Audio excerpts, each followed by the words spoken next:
माँ भारती को प्रणाम करता हूँ, सबके अपने इष्ट गुरु माता पिता को प्रणाम करता हूँ। बच्चों ढेर सारा आज पे और सभी लोगों को प्रेम भक्ति भरी राम राम। आज हम बात करेंगे कि आपकी उंगलियाँ छोटी हैं, लंबी हैं या मुड़ी हुई हैं। साथ ही साथ हम लोग नागेश्वर ज्योतिर्लिंग की बात करेंगे, उसकी कथा सुनेंगे और गिलोय का क्या अनुपम प्रयोग है जो आपको स्वस्थ रखेगा इस समय, वो जानेंगे। उंगलियां हमारे व्यक्तित्व को बता देती हैं और बहुत जल्दी बता देती हैं। मान लीजिए कि हथेली बड़ी है, उंगलियां छोटी हैं, तो ऐसे व्यक्तित्व में गंभीरता नहीं होगी, धीरता नहीं होगी, धैर्यहीनता होगी। अगर इनका दिमाग बहुत तेज है तो ये अपने आप को मैनेज कर लेंगे, अन्यथा अपनी धैर्यहीनता के चलते बहुत नुकसान ये जीवन में उठाते हैं। जल्दबाजी में ये डिसीजन ले बैठते हैं और उसके बाद फिर उस डिसीजन से पलटना इनको पड़ता है और उसकी वजह से इनका खासा नुकसान भी होता है, प्रतिष्ठा भी कम होती है। जिसकी उंगलियां छोटी होती हैं ये बिना सोचे समझे कई बार बहुत सारी चीज़ों को डिसाइड कर देते हैं। पहले डिसीजन ले लेते हैं, काम शुरू कर देते हैं, उसके बाद सोचते हैं और इसकी वजह से अक्सर ये बहुत परेशान रहते हैं। जिनकी भी उंगलियां छोटी होंगी उन लोगों को पेट की दिक्कत होगी, क्योंकि इनको खान पान का बहुत ज़्यादा शौक़ होता है और इसकी वजह से कभी कभी ओवर ईटिंग होती है और इसकी वजह से पेट में दिक्कतें होती हैं। लेकिन इतना ज़रूर है कि जिनकी उंगलियां छोटी हैं इनको फाइनेंस की प्रॉब्लम नहीं होती, भाग्य पक्ष उनका ठीक होता है और ये आर्थिक स्थिति में, अर्थशास्त्र में ये पारंगत होते हैं। धन कैसे कमाया जाए वो इनको अच्छे से पता होता है और ये अपना कार्य आराम से करते चले जाते हैं। सांसारिक जीवन में ये फेल नहीं होते हैं। लेकिन जिनकी उंगलियां छोटी हैं और उंगलियों का जो सबसे निचला हिस्सा होता है ये बहुत मोटा और गुदगुदा है और नाखूनों में अगर बैंगनीपन है तो इनको कोई असाध्य रोग हो सकता है। इसलिए इनको अपने खान पान पर, अपने व्यायाम पर बहुत ध्यान देने की ज़रूरत होती है। इनको अपना जो दिनचर्या है वो बहुत अनुशासित होनी चाहिए, अन्यथा ये बड़ा नुकसान उठाते हैं। अब हम बात करते हैं जिनकी उंगलियां हथेली के मुकाबले लंबी हैं। ऐसे लोगों के अंदर क्रिएटिविटी बहुत होती है, ऐसे लोगों में धैर्य बहुत होता है, ऐसे लोगों की सलाह लोगों के बहुत काम आती है। अपने लिए भी ऐसे लोग बहुत अच्छे निर्णय लेते हैं। हाँ, थोड़ा अशांत होते हैं, इन्हें क्रोध जल्दी आ जाता है, ये बहुत टॉकेटिव नहीं होते और परिस्थितियों में एकदम से ढल नहीं पाते। अपना वजूद बहुत प्रिय होता है इन्हें, लेकिन फिर भी इनके प्रयास से, इनकी मेहनत से, इनकी क्रिएटिविटी से, इनके धैर्य से ये जीवन में तरक्की करते चले जाते हैं। यदि उंगलियां लंबी हैं और आगे से पतली हो जाती हैं, कोनिकल हो जाती हैं, तो ऐसे लोग बहुत अच्छा सोचते हैं और उनकी सोच की वजह से, नए विचारों की वजह से वो जीवन में बहुत तरक्की प्राप्त करते हैं, लीडर बन जाते हैं। चाहे वो फील्ड कोई भी हो, लेकिन अपनी फील्ड में लीडर बन जाते हैं और ऐसे लोगों की तरक्की तेज़ी से बढ़ती है। अगर पहली वाली उंगली ये काफ़ी लंबी हो जाती है, यानी मध्यमा उंगली के बराबर की लंबी हो जाती है, तो ये डर रहता है कि ऐसे लोगों के अंदर अहंकार आ जाएगा, डिक्टेटोरियल एटीट्यूड आ जाएगा और ऐसे लोग कुछ दूसरों के खिलाफ ऐसे निर्णय लेना शुरू कर देंगे जिससे इनकी प्रतिष्ठा की हानि होगी और इनकी जो सफलता होती है वो स्थायी नहीं होगी।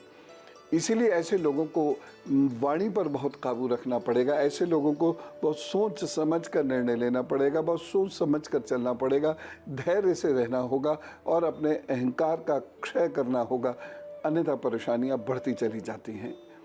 लेकिन फिर भी कुल मिला के देखा जाए तो जिनकी उंगलियां लंबी होती हैं उन लोगों को जीवन में बहुत कुछ गेन हो जाता है। संघर्ष के बावजूद वह लगातार उन्नति करते चले जाते हैं, इसलिए प्रसन्न भी रहते हैं। ऐसे लोग यदि ऐसे काम करें जिसमें निर्णय लेना हो, जज करना हो, या ऐसे लोग अगर एडमिनिस्ट्रेटिव जॉब ले या फिर लीडर्स बने, पॉलिटिकल लीडर्स बने, तो ऐसे लोग जीवन में बहुत तरक्की प्राप्त कर जाते हैं।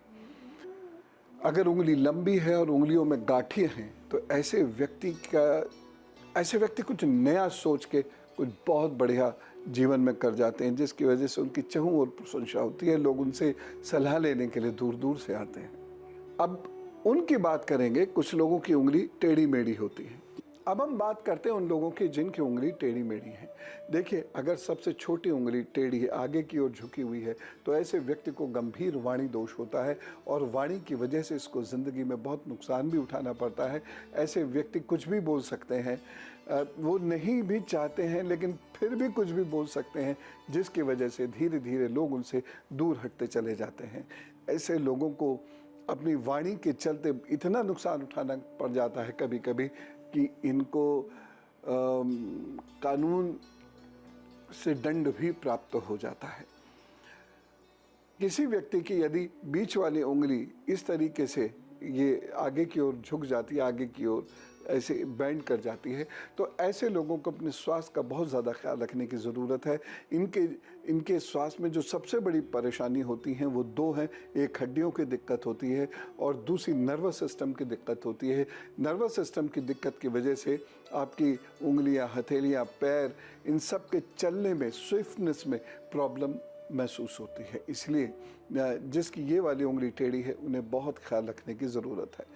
बाकी लोगों भी जिनकी उंगलियां कुल मिला के ऐसे टेढ़ी वगैरह रहती हैं, इस तरीके से टेढ़ी रहती हैं ये, तो ऐसे लोग सोचते बहुत हैं लेकिन काम को एग्जीक्यूट नहीं कर पाते, या कभी कभी बिना सोचे समझे काम को एग्जीक्यूट कर देते हैं और इसलिए दोनों ही परिस्थितियों में इनको नुकसान उठाना पड़ता है। ऐसे लोगों की सोच शुरुआत बहुत अच्छी से होगी लेकिन फिर अटक जाएंगे। हर चीज़ की शुरुआत बहुत अच्छे से करेंगे लेकिन फिर अटक जाएंगे। इसीलिए ऐसे लोगों को क्या करना चाहिए, नियमित रूप से ध्यान करना चाहिए और साथ ही साथ सफ़ेद रंग का धागा दाहिनी कलाई में बांधना चाहिए और चांदी के बर्तन में लोगों को जल पिलाना चाहिए। तब कहीं जाकर इनकी परेशानियां थोड़ी कम होनी शुरू होती हैं। लेकिन अगर ऐसे करके टेढ़ी है उंगलियां तो परेशानियां हो सकती, लेकिन अगर ऐसे करके टेढ़ी है उंगलियां तो परेशानियां हो सकती हैं, ज़्यादा हो सकती हैं। जीवन साथी की ओर से भी दिक्कतें हो सकती हैं और इस पर बात करते हैं। लेकिन और अब धर्मशास्त्र से आज हम जानते हैं नागेश्वर ज्योतिर्लिंग की कथा। नागेश्वर ज्योतिर्लिंग बहुत सारे लोगों ने इसके बारे में नहीं सुना है, लेकिन जो शिव प्रेमी है उन्होंने इसके बारे में अवश्य सुना है। इसकी कथा इस प्रकार से है कि पुराने समय में गुजरात में सुप्रिय नाम का एक बड़ा धर्मात्मा और शिव भक्त व्यापारी होता था। वह भगवान शिव की बड़ी पूजा अर्चना करता था। अपने सारे काम वो भगवान शिव को अर्पित कर देता था। बहुत घनघोर भक्ति थी। वहीं एक राक्षस था दारुक नाम का। वो बहुत चिढ़ता था जब उन्हें वो शिव जी की भक्ति करते हुए देखता था और ये प्रयत्न किया करता था कि उस साधक को शिव की आराधना से रोक सके। एक बार साधक सुप्रिय नाव से कहीं जा रहे थे। राक्षस दारुक ने नाव पर हमला कर दिया और उस नाव में सवार सभी यात्रियों को पकड़कर कारावास में डाल दिया।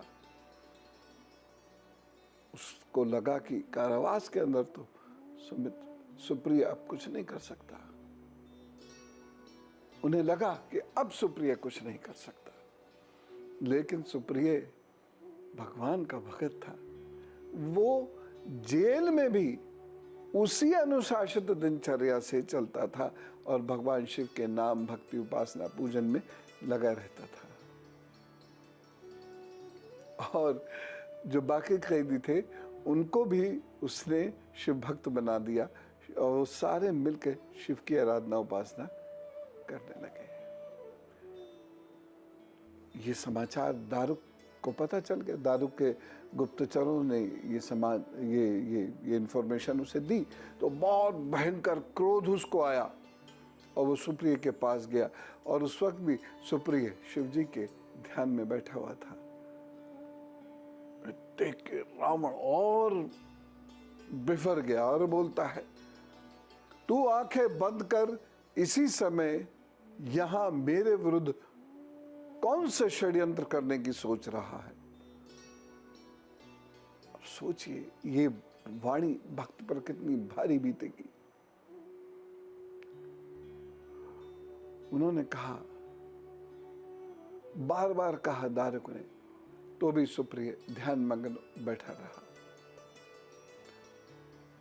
दारुक और क्रोध और एक समय ऐसे उन्मत्त हो गया क्रोध में।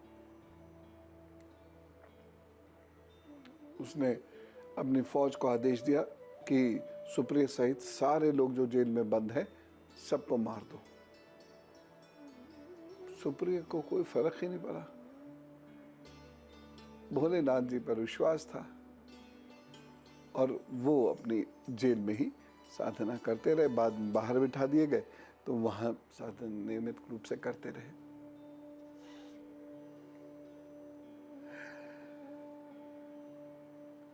एक बार उनकी साधना से जब शिव जी प्रसन्न हुए तो वो चमकते हुए ज्योतिर्लिंग के रूप में वहां उपस्थित हो गए और उन्होंने सुप्रिया को अपना पाशुपत अस्त्र प्रदान किया, जिससे सुप्रिया अपनी रक्षा कर सके। यही जो ज्योतिर्लिंग था, यही आगे जाकर नागेश्वर नाथ ज्योतिर्लिंग के नाम से प्रसिद्ध हुआ। ये गुजरात में जो द्वारका है ना, वहीं से कुछ गज दूर है ये। अब जाइए, दर्शन कीजिए। यहाँ पहुँचने से सुनते हैं पापों का क्षरण होता है, तो भोलेनाथ की कृपा आपको प्राप्त हो, ऐसी मेरी कामना है। और अब गुरु मंत्र। गिलोय बहुत महत्वपूर्ण होती है और गिलोय के अंदर एक खास चीज क्या है कि ये जिस प्रकार के वृक्ष पर चढ़ती है उसके भी गुण ले लेती है। इसलिए वो गिलोय जो नीम के पेड़ पर लगी हुई है वो सबसे अच्छी मानी जाती है। इस गिलोय को चबाने से शरीर का विष बाहर निकल जाता है, शरीर उत्साही हो जाता है, शरीर पुष्ट होता है, ताकतवर हो जाता है और मानो अमृत जैसे किसी शरीर ने पी लिया और बहुत सारे इन्फेक्शंस खत्म हो जाते हैं। इसलिए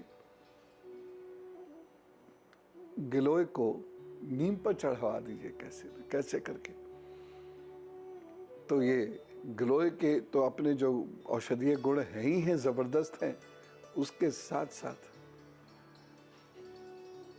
जो और बहुत सारी चीजें गिलोय से प्राप्त होती हैं मनुष्य जाति को होंगी। तो खून भी साफ करता है गिलोय। तो नीम पर चढ़ी हुई गिलोय आप सबके बहुत काम आएगी। तो आज हमने बात करी 3 प्रकार की उंगलियों की, आज हमने बात करी नागेश्वर शिवलिंग की, आज हमने बात करी नीम पर चढ़ने वाली गिलोय की। इन जानकारियों को आप अपने जीवन में उतार सकें, ऐसी प्रभु चरणों में कामना है मेरी। और आपके लिए मैं कामना करता हूँ आप सुखी रहें, स्वस्थ रहें। राम राम, नमस्कार, भारत माता की जय।